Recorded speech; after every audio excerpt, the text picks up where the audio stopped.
మీ ఎలాంటి వ్యాపార ప్రకటనలకైనా వెంటనే మా ఛానల్ సంప్రదించండి. అందరికీ నమస్కారం, నేను శిరీష. ముందుగా అందరికీ శ్రీ పరాభవనామ సంవత్సర ఉగాది శుభాకాంక్షలు. ప్రస్తుతం మనతో పాటు ఉన్నారు ప్రముఖ ఆధ్యాత్మికవేత్త, జ్యోతిష్య పండితులు, సంకల్ప మందిర్ నిర్వాహకులు బ్రహ్మశ్రీ నందిబట్ల శ్రీహరి శర్మ గారు. గురుగారితో మాట్లాడతాం. నమస్కారం గురువు గారు. వాగర్థావివ సంపృక్తౌ వాగర్థ ప్రతిపత్తయే జగతః పితరౌ వందే పార్వతీ పరమేశ్వరౌ. ఆదిత్యాయ చ సోమాయ మంగళాయ బుధాయ చ గురుశుక్ర శనిభ్యశ్చ రాహవే కేతవే నమః. శృంగేరి జగద్గురు పీఠాధిపతులకి, కంచి పీఠాధిపతులకి నమస్కారములు తెలియజేసుకుంటూ కార్యక్రమాన్ని ప్రారంభిద్దాం. గురుగారు, విశేషంగా మరి ఉగాది వచ్చింది కాబట్టి ప్రతి ఒక్కరికి ఉండేది వ్యక్తిగత జాతకాలు చూసుకోవాలని. మరి ద్వాదశి రాశిలో అయిన మకర రాశి వారికి ఈ సంవత్సరం ఎలా ఉండబోతుందంటారు? ఎలాంటి జాగ్రత్తలు తీసుకోవచ్చు అంటారు? ఆర్థిక పరంగా, ఆరోగ్య పరంగా ఎలా ఉంటుందంటారు? మకర రాశిలో జన్మించినటువంటి వారికి ఏ విధంగా ఉండబోతుందో తెలుసుకునే ప్రయత్నం చేద్దాం. ప్రధానంగా గురువు, ఏ యోగాన్ని ఇవ్వాలన్నా గురువే. ఈ మకర రాశికి సంబంధించి చూసుకుంటే మొదటి 2.5 నెలలు గురువు వక్రీకరించి మిథున రాశిలో ఉండడం, షష్టమ స్థానంలో. దీని ప్రభావం వలన వక్రీకరించినటువంటి కారణం చేత యోగించేటువంటి ప్రభావం ఎక్కువగా ఉంటుంది. అంటే ఏ వాటి మీద ప్రభావం అనంటే ప్రధానంగా ఉన్నత విద్యకు సంబంధించి చేసే ప్రయత్నం, విద్యకి సంబంధించి ప్రయత్నము, విదేశీయానానికి సంబంధించి చేసే ప్రయత్నము, ఏ పని చేసినా ఆ ఫలితంలో లాభాన్ని పొందడం, ఇవన్నీ కూడా యోగిస్తాయి. ముఖ్యంగా పేరు ప్రఖ్యాతులు పెరుగుతాయి. చేసే ప్రతి పని 10 మందికి నచ్చుతుంది. ఈ మొదటి 2.5 నెలలు, మార్చి 14 వరకు. ఈ మార్చి 14 తర్వాత మే 31వ తారీఖు వరకు రుజుమార్గంలో గురువు ఈ మిథున రాశిలో సంచారం చేస్తున్నటువంటి కారణం చేత ఆర్థికపరమైనటువంటి సమస్యలు, రుణ బాధలు పెరగడం, అలాగే మీ దగ్గర తీసుకున్న డబ్బులు చెల్లించలేకపోవడం, లేదా మీరు ఇతరుల దగ్గర డబ్బు తీసుకోవాల్సినటువంటి పరిస్థితి రావడం, ఇవన్నీ జరుగుతాయి. అంటే ఒక రకంగా చెప్పాలంటే హోమ్ లోన్స్ కానీ, పర్సనల్ లోన్స్ కానీ ఎదురు చూస్తున్నట్లయితే లోన్స్ పొందే అవకాశం కూడా మీకు గోచరమవుతుంది.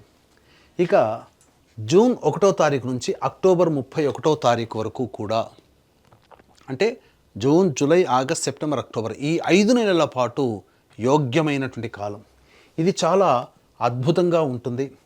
ప్రధానంగా ఈ సంబంధించినటువంటిది ఇతరుల యొక్క సహాయ సహకారాలతో మీ పనులన్నీ పూర్తి చేసుకోగలుగుతారు. ఈ 5 నెలల కాలంలో అన్ని విధాలుగా లాభసాటిగా ఉంటుంది.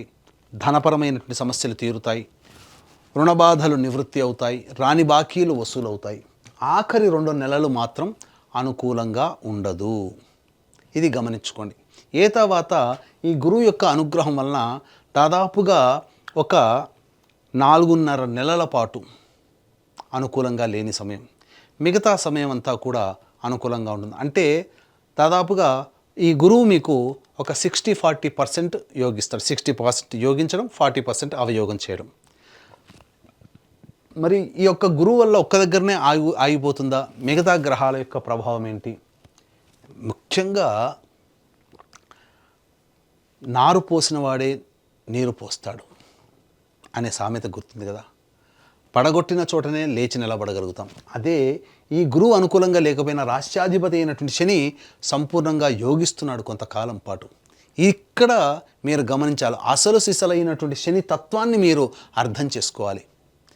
కష్టపడే తత్వము, నిజాయితీగా ఉండే తత్వము, ముందుకు ధైర్యంగా సాగే తత్వం కనుక అలవర్చుకుంటే ఈ మకర రాశి వారు పొందే అదృష్టం ఇంత అంత అని చెప్పడం కాదు, అన్ని విధాలుగా యోగదాయకంగా ఉంటుంది. ఎందుకంటే జూలై 26వ తారీఖు వరకు శని 3వ స్థాన సంచారము చేత యోగకరుడుగా ఉండడం, తదనంతరం జూలై 26 నుంచి నవంబర్ మరియు డిసెంబర్ 10వ తారీఖు వరకు వక్రగమనము చేత ఏలినాటి శని దోష ప్రభావాన్ని కూడా కలగచేస్తున్నాడు. ఇక్కడ ఇది మీరు గుర్తుపెట్టుకోవాలి. ఈ సమయం అంటే ఒక సందర్భంలో గురువు యోగించట్లేడు కానీ శని యోగిస్తున్నాడు, కష్టపడడం. ఒక సందర్భంలో కష్టపడినా ఫలితం దక్కకపోయినా దైవాన్ని నమ్ముకుంటే, దైవ ఆరాధన, దైవ ప్రయత్నం కనుక చేసుకుంటే తప్పకుండా మీకు యోగాన్ని కలగచేస్తుంది అనేటువంటి యొక్క సందేశాన్ని మీకు ఈ యొక్క మకర రాశిలో జన్మించినటువంటి వారికి గురుగ్రహం ఇవ్వబోతుంది. ఇది యోగదాయకంగా అని చెప్పవచ్చు. ఇక విద్యార్థులకి ప్రధానంగా మొదటి 2.5 నెలలు కష్టపడితే ఆ తదనంతరం మే వరకు ఉండేటువంటిది అక్కడ గడ్డు కాలంలో ఈ కష్టం మీకు ఉపయోగించబడుతుంది. కాబట్టి బాగా కష్టపడితే తప్ప సరైనటువంటి ఫలితాన్ని పొందలేమని ఈ యొక్క గురువే మనకు తెలియచేస్తుంది. ఇక సంబంధించి జూన్ 1 నుంచి అక్టోబర్ 31 వరకు కూడా విదేశీ యానానికి అనుకూలంగా ఉండేటువంటి సమయం, ఉన్నత విద్యకి కూడా అనుకూలంగా ఉండేటువంటి సమయం. కాబట్టి కోరుకున్నటువంటి విద్యా సంస్థల్లో ప్రవేశం లభించి తీరుతుంది. ఇక ఉద్యోగం గురించి మనం చూసుకున్నట్లయితే ఈ ఉద్యోగంలో ఏ సందర్భంలో ఏ సమయాలు బాగుంటాయి, ఏ సమయంలో ఉద్యోగం మారాలి అనే విషయాల గురించి క్లుప్తంగా ముందు తెలియచేసుకుందాం. ఇక వివాహ సంబంధమైనటువంటి విషయానికి వచ్చేసరికి మొదటి 2.5 నెలలు వివాహ ప్రయత్నానికి, లేదా జూన్ 1 నుంచి అక్టోబర్ 31వ తారీఖు వరకు వివాహము ప్రయత్నానికి అనుకూలం. వివాహ సంబంధముగా ఈ యొక్క మకర రాశిలో జన్మించినటువంటి వారికి వివాహము నిశ్చయం అవ్వబోతుంది, సందేహమే లేదు. ఇక దాంపత్య సమస్యలు, ఈ దాంపత్య సమస్యలు అనేటువంటివి మొదటి 6 నెలల వరకు, 5 నెలల వరకు కూడా గడ్డు కాలమే. 6వ నెల నుంచి కూడా అనుకూలంగా ఉంటుంది. కాబట్టి ప్రథమార్థం కాస్త జాగ్రత్తగా ఉండండి. ఎటువంటి పొరపచ్చాలు ఆవేశాలకి లోను కాకుండా సంయమనం పాటించినట్లయితే జూన్ నుంచి అన్నీ సర్దుబాటు చేసుకుంటాయి, దాంపత్య సమస్యలు తొలగిపోతాయి. ఇప్పటికీ విడిపోయి కలవాలనుకునే వాళ్ళు జూన్ తర్వాత ప్రయత్నాల్లో మీరు సఫలీకృతులు అవుతారని చెప్పవచ్చు. ఇక ఆరోగ్య విషయంలోకి వచ్చేసేసరికి ప్రధానంగా ఇటు ఏప్రిల్ మే మంత్, మార్చి 15వ తారీఖు నుంచి ఏప్రిల్ అండ్ మే మంత్ వరకు గురువు అనుకూలంగా లేడు. కానీ ఆయుష్కారకుడైనటువంటి శని అనుకూలంగా ఉన్నటువంటి కారణం చేత ఎటువంటి అనారోగ్య సమస్యలు వచ్చినా తట్టుకొని నిలబడగలుగుతారు. కానీ శని వక్రీకరించి తర్వాత గురువు నవంబర్ డిసెంబర్ మాసంలో సింహరాశిలో సంచారం చేస్తున్నట్టు ఈ కారణం చేత ఆ ఆఖరి 2 నెలలు మాత్రం అనారోగ్య సమస్యలు వస్తాయి. గడ్డు కాలమే ఆరోగ్యపరంగా అని చెప్పవచ్చు. కాబట్టి జాగ్రత్తలు పాటించండి. ముఖ్యంగా ఫుడ్కి సంబంధించినటువంటి ఆరోగ్య సమస్యలు ఉంటాయి. కాబట్టి ఫుడ్ని కంట్రోల్ అనగా డైట్ కంట్రోల్ కనుక చేసుకుంటే మంచి జరిగేటువంటి అవకాశం ఉంటుంది. ఇక సంతానపరంగా కనుక చూసుకున్నట్లయితే ఈ యొక్క మకర రాశిలో జన్మించినటువంటి వారికి సంతాన యోగ్యత ఉంది, సంతానవంతులవుతారు. జూన్ నుంచి అక్టోబర్ మధ్యకాలంలో సంతానము కలుగుతుంది. మొదటి 2.5 నెలలు కూడా కన్సీవ్ అవ్వడానికి అవకాశం ఉంది.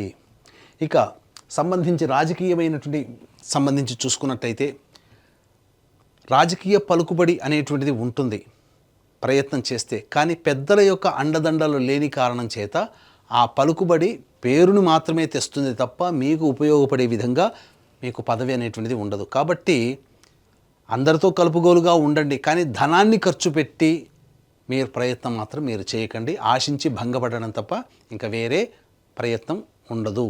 కాబట్టి జాగ్రత్తగా పాటించండి. ఇక వ్యాపారానికి సంబంధించినటువంటిది కనుక వచ్చినట్లయితే ఎడిబుల్ ఆయిల్స్, అలాగే ఆటోమేటివ్ రంగము మరియు గ్రౌండ్ ఆయిల్స్ అనగా కిరోసిన్, పెట్రోల్, డీజిల్ వంటి వ్యాపారంలో ఉన్నవాళ్ళు, చర్మ మరియు తోలు సంబంధమైన వ్యాపారస్తులు, ఇనుము సంబంధమైనటువంటిది ఇటుక, మట్టి, ఇసుక సంబంధించినటువంటి వ్యాపారస్తులు, ప్లాస్టిక్ ఇండస్ట్రీస్లో ఉన్నటువంటి వాళ్ళకందరికీ కూడా జూలై వరకు కూడా అద్భుతంగా ఉండబోతుంది. వాళ్ళ యొక్క వ్యాపారము అభివృద్ధి బాటలో ఉంటుంది. తదనంతరం కొంత కుంటుబాటుతనం తప్పదు. ఇక మరీ ముఖ్యంగా వ్యాపార విస్తరణ జూలై లోపల చేసే ప్రయత్నం చేసుకుంటే మంచిదని గమనించవచ్చు. ఇక ఈ సంబంధించినటువంటి restaurant, hotel business, general stores, tiffin centres, road side vendors, అలాగే తీర్థయాత్రలు, దైవ సంబంధమైనటువంటి వృత్తులు, వ్యాపారాల్లో ఉన్నటువంటి వాళ్ళు, కళాశాలలు, విద్యా సంస్థలు నడిపేటువంటి వాళ్ళు, బంగారు వ్యాపారస్తులు, ఎఫ్ఎంసీజీ, ఫుడ్ సంబంధించినటువంటి వ్యాపారంలో ఉన్నటువంటి వాళ్ళకి మొదటి 4-5 నెలలు అనుకూలంగా ఉండదు. జూన్ నుంచి అక్టోబర్ వరకు అనుకూలంగా ఉంటుంది. మిగతా సమయాలు నవంబర్ డిసెంబర్ అనుకూలంగా ఉండదు. కాబట్టి ఏదైనా కానీ వ్యాపారం విస్తరింప చేసుకోవాలి లేదా వ్యాపారాన్ని ప్రారంభించాలనుకునే వాళ్ళు మీ యొక్క జన్మజాతకాన్ని దగ్గరలోని మంచి పండితుల చేత చూపించుకొని ప్రయత్నం చేసి అన్నీ అనుకూలిస్తే కనుక మీరు మొదలు పెట్టవచ్చు ఈ చెప్పినటువంటి సమయంలో అని చెప్పవచ్చు. ఇక కళారంగంలో జన్మించినటువంటి వాళ్ళకి పేరు ప్రఖ్యాతులు పెరుగుతాయి. అనగా సినిమా రంగము, టీవీ సీరియల్స్ రంగము, సోషల్ మీడియా రంగము, ఎలక్ట్రానిక్ అండ్ ప్రింటింగ్ మీడియా రంగంలో ఉన్నటువంటి వాళ్ళకి పేరు ప్రఖ్యాతులు వస్తాయి. కానీ దానికి తగ్గినటువంటి ధనం మాత్రం రాదు. మీకు ముందుగా అడ్వాన్స్ ఇచ్చి మీ చేత పని చేసుకొని ఎగ్గొట్టే వాళ్ళు ఎక్కువగా ఉంటారు. కాబట్టి అటువంటి వ్యక్తుల పట్ల జాగ్రత్తలు పాటించండి. మొహమాటానికి పోయి మొదటికే మోసం తెచ్చుకోకండి. కాబట్టి అన్ని విధాలుగా నిక్కచ్చితత్వాన్ని కళారంగంలో ఉన్నటువంటి వ్యక్తులు గనక ఏర్పరచుకుంటే చాలా మటుకు సేఫ్ సైడ్లో ఉంటారని చెప్పవచ్చు. ఇక ఈ యొక్క మకర రాశిలో జన్మించినటువంటి రైతులు ప్రధానంగా వాణిజ్య పంటలు వేసుకుంటే అద్భుతమైనటువంటి ప్రగతి ఉంటుంది. అలాగే శాస్త్రీయమైనటువంటి పంటలు కూడా అనుకూలిస్తాయి. కాకపోతే దిగుబడి పెరుగుతుంది, కానీ దానికి తగినటువంటి రాబడి అనగా ధనపరంగా కొంత నష్టపోతారు. ఎలా? దిగుబడి చాలా వస్తుంది. మీరు అమ్మే సమయానికి మీరు అనుకున్నది 10 రూపాయలు అయితే మీకు దక్కేది 3 రూపాయలు. ఇలా రాబడి తక్కువగా ఉంటుంది. కాబట్టి ఆచితూచి పెద్దల యొక్క సహాయ సహకారాలు సలహాలతో మీరు పంటలు వేసుకోండి, అన్ని విధాలుగా బాగుంటుంది. ఇక ఈ యొక్క మకర రాశిలో జన్మించినటువంటి స్త్రీలు ప్రధానంగా మీ కష్టం మీకే ఉంటుంది, పేరు ప్రఖ్యాతులు మామూలుగానే ఉంటాయి. ఇంతకు ముందులాగా గౌరవించినటువంటి సందర్భాలు ఇప్పుడు తగ్గుముఖం పడతాయి. అనవసరంగా మీ యొక్క సర్వీస్ని ఎదుటి వాళ్ళకి వృధాగా ధారపోయడమే కలుగుతుంది తప్ప మీకు వాటి నుంచి ఎటువంటి ఉపయోగాలు అనేటువంటివి కావు. అంతేకాకుండా సంతానవంతులవుతారు. వివాహానికి సంబంధించిన వివాహ ప్రయత్నాల్లో వివాహం జరిగి తీరుతుంది. అన్ని విధాలుగా యోగదాయకంగా ఉంటుంది కానీ మీకు ఉపయోగపడే విధంగా ఎవ్వరూ ఉండరు కుటుంబ సభ్యులతో సహా. కాబట్టి నిర్మోహమాటంగా వ్యాపారానికి సంబంధించినటువంటి ప్రయత్నాల్లో ఉన్నటువంటి వాళ్ళు ఎవరికి కూడా డబ్బులు అప్పుగా ఇవ్వకండి. ఇచ్చినట్లయితే మళ్ళీ తిరిగి తీసుకోవడం కష్టతరం అవుతుంది. ధనాన్ని నష్టపోయే అవకాశాలే ఎక్కువగా ఈ మకర రాశిలో జన్మించినటువంటి స్త్రీలు పొందుతారు. ఆరోగ్యపరంగా జాగ్రత్తలు పాటించండి. మోకాలు నుంచి పాదాల వరకు సమస్యలు అధికంగా ఉంటాయి. శస్త్రచికిత్సలు జరిగే అవకాశాలు ఈ యొక్క మకర రాశిలో జన్మించినటువంటి వారికి గోచరమవుతున్నాయని చెప్పవచ్చు. ఇక ఇంతకుముందు చెప్పుకున్నాం కదా, ప్రధానంగా ఈ యొక్క మకర రాశిలో జన్మించినటువంటి వారికి ఉద్యోగ సంబంధమైనటువంటి విషయాలు ఏ విధంగా ఉండబోతున్నాయి, ఏ సమయంలో చేసుకోవాలనేటువంటి విషయాన్ని మనం గమనించుకుందాం. ఇక ముఖ్యంగా ఈ యొక్క మకర రాశిలో జన్మించినటువంటి వారు మార్చి 14 నుంచి ఏప్రిల్ 13వ తారీఖు లోపల ప్రయత్నం చేయండి, ఆ సమయం. ఇక తదనంతరం జూన్ 15 నుంచి జూలై 15 మధ్యకాలంలో ఉన్నటువంటి సమయం. అలాగే ఈ యొక్క నవంబర్ 16 నుంచి జనవరి 13వ తారీఖు వరకు ఉన్నటువంటి సమయంగా చెప్పొచ్చు.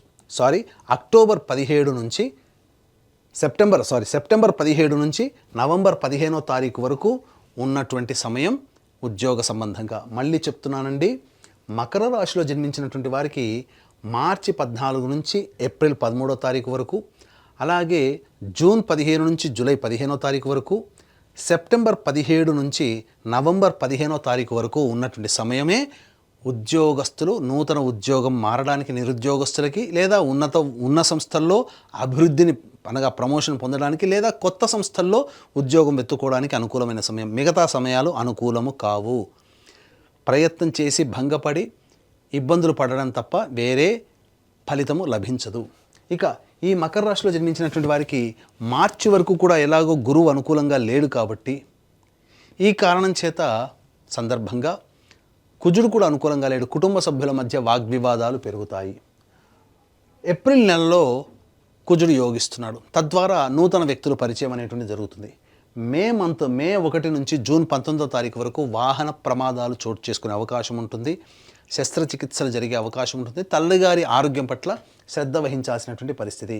ఇక జూన్ 20 నుంచి ఆగస్టు 1వ తారీఖు వరకు సంతాన మూలకంగా చిక్కులు, సమస్యలు, ఖర్చులు, ఇబ్బందులు అధికంగా ఉంటాయి. ఆరోగ్యపరంగా కూడా జాగ్రత్తలు పాటించాలి. ఆగస్టు 2 నుంచి సెప్టెంబర్ 17వ తారీఖు వరకు అనుకూలంగా ఉంటుంది. సెప్టెంబర్ 18 నుంచి నవంబర్ 11వ తారీఖు వరకు ఎవరితో కలిసి పనిచేసినా, జీవిత భాగస్వామైనా వ్యాపార భాగస్వామైనా ఎక్కువగా కష్టాలు అనేటువంటివి ఉంటాయి. ఇక నవంబర్ 12 నుంచి డిసెంబర్ వరకు అనుకూలంగా లేదు. కాబట్టి ఏతావాత చెప్పొచ్చేది ఏమిటంటే ఈ యొక్క మకర రాశిలో జన్మించినటువంటి వారికి దైవానుగ్రహం తప్పనిసరి. ఇటువంటి దైవానుగ్రహం అందరికీ అందించాలనేటువంటి సదుద్దేశంతో మన పీఠం ఆధ్వర్యంలో జనవరి నెల నుంచి డిసెంబర్ వరకు ప్రతి నెల ఒక పర్వదినం రోజున పుణ్యక్షేత్రంలో సర్వదోష నివారణ పూజలు, హోమాలు, ఆరోగ్యం కోసం మృత్యుంజయం, ఉద్యోగం కోసం పురుష సూక్త విధానము, శత్రుబాధ, నరఘోష, నరదృష్టి నివారణ కోసం, కోర్టు సమస్యల కోసం సుదర్శన మూలమంత్ర హోమాలు, అలాగే ఆర్థిక బాధలు, దాంపత్య సమస్యల నివారణకి లక్ష్మీ హోమాలు, ఇలా 21 రకాల హోమాది కార్యక్రమాలు ప్రతి నెల జరిపించడం జరుగుతుంది. మీ గోత్రనామాదులు స్క్రీన్పై కనిపిస్తున్నటువంటి నెంబర్కి కాల్ చేసి నమోదు చేసుకోవచ్చు. ప్రతి నెల మీకు వీడియోలు కూడా అందజేయడం జరుగుతుంది. అలాగే 2026 సంవత్సరం నుంచి నూతన ఒరవడిని అనేటువంటిది సృష్టించబోతున్నాం. మన ఆధ్వర్యంలో కొత్తగా సంకల్ప మందిర్ అని చెప్పి యూట్యూబ్, ఫేస్బుక్, ఇన్స్టాగ్రామ్ ఇవన్నీ ఈ 3 కూడాను ప్రారంభమవుతున్నాయి. వాటిని మీరు కనుక ఫాలో అయితే మీకు ప్రతి విషయం కూడా మీకు ముందుగా చేరుతుంది. తద్వారా మీరు అప్రమత్తం అవ్వచ్చు. అన్ని మంచి విషయాలు, ధర్మ సంబంధమైనటువంటి జాతక సంబంధమైన విషయాలు కూడా మీకు అందుబాటులో ఉంటాయని చెప్పవచ్చు. ఇక తర్వాత దైవానుగ్రహం ఈ యొక్క మకర రాశిలో జన్మించినటువంటి వారు పొందక తప్పని పరిస్థితి. కాబట్టి ఇటువంటి మకర రాశిలో జన్మించినటువంటి వారు ప్రధానంగా దైవానుగ్రహం పొందడం కోసం గురువారం రోజున దత్తాత్రేయ చరిత్ర పారాయణం ప్రారంభించి బుధవారానికి ఒక పారాయణం సమాప్తం చేయండి. ఈ విధంగా ఒక పారాయణం సమాప్తం చేసే లోపల మీ సమస్యకి పరిష్కారం లభిస్తుంది. లేదు ఇప్పుడు చెప్పినటువంటి సమస్యల కంటే ఇంకా ఎక్కువగా సమస్యలు ఎదుర్కొంటున్నారు అని అంటే మీ యొక్క జన్మజాతకంలో నడుస్తున్నటువంటి గ్రహ దశాంతర దశల యొక్క ప్రభావాలు. కావున దగ్గరలోని మంచి ఉపాసనా పరులైనటువంటి జ్యోతిష్యుని సంప్రదించి వారి సలహాలు సూచనలు పాటించినట్లయితే మరింత మెరుగైనటువంటి జీవితాన్ని పొందుతారని తెలియచేయవచ్చు. గురుగారు, మొత్తం మీద ఈ సంవత్సరంలో మకర రాశి వారికి ఎలా ఉండబోతుంది, ఎలాంటి జాగ్రత్తలు తీసుకోవాలో తెలియజేసినందుకు ధన్యవాదాలండి. ఈ వీడియో కనుక మీకు నచ్చినట్లయితే లైక్ చేయండి, షేర్ చేయండి, సబ్స్క్రైబ్ చేయండి. మీ విలువైన కామెంట్ని పొందుపరచండి. సర్వం శ్రీ ఉమామహేశ్వర పరబ్రహ్మార్పణమస్తు.